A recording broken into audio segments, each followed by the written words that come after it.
always tracking, always alerting. This is Next Weather.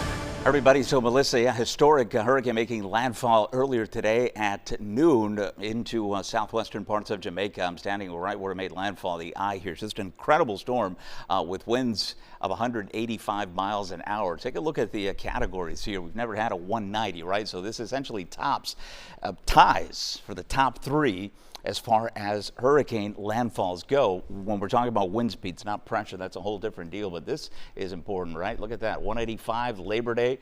Back a long time ago in 1935, we had Dorian, of course, in 2019. Won't forget that. Melissa now taking that rank as number one. No 190s here.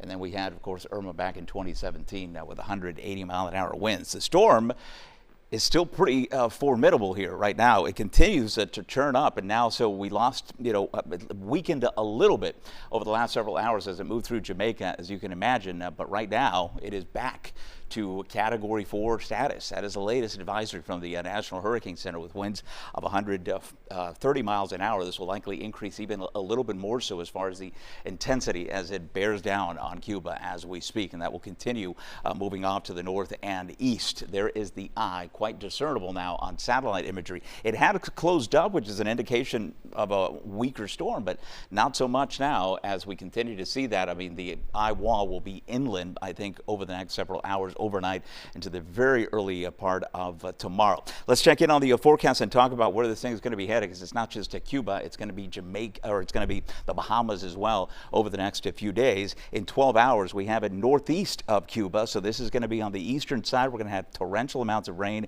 for places like Santiago, Guantanamo, Baracoa, and then eventually heads up into portions of the Bahamas where hurricane warnings are up. And there you see the forecast track as it continues then marching up to the north and east. The forward speed's not going to be a problem. The jet is now going to begin to pick this up, which is why we are safe here in South Florida. And that was always the forecast. That was always the case, because these upper level winds have been dropping down and will pick up Melissa, the moisture with Melissa, and shoot it back out to the north and east. Meanwhile, for us on the backside of this, we're going to get some fantastic weather, that dry air punching all the way down into the Caribbean eventually. What I'm showing you is tomorrow, because we're still ahead of the front and we're still going to have a couple of isolated scattered showers. Not going to be a huge deal. Coverage about 20 to 30% in the morning, particularly. Boundary comes in, we're going to get that fresh breeze, and the humidity is going to start dropping, but not until tomorrow night. See some leftover showers there with the activity continuing then to push down to the south.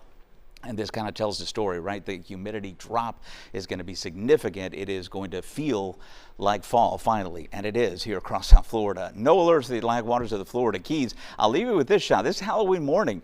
Sweater weather. Maybe you're dressing up for Halloween. Well, a costume is not a bad idea in the morning. Look how cool it's going to be. This is the coolest temperatures we've experienced so far this season. So wherever you're watching us from, most metros dropping in the lower 60s, and some of us even flirting with upper 50s through the overnight hours. You know, the spots Kendall there in Weston, likely going to get sub 60-degree weather by Halloween morning. Then we get an extra hour of sleep coming in for the weekend. Sunset at 5:38 as we usher in that refreshing air mass coming in with temps in the low 80s.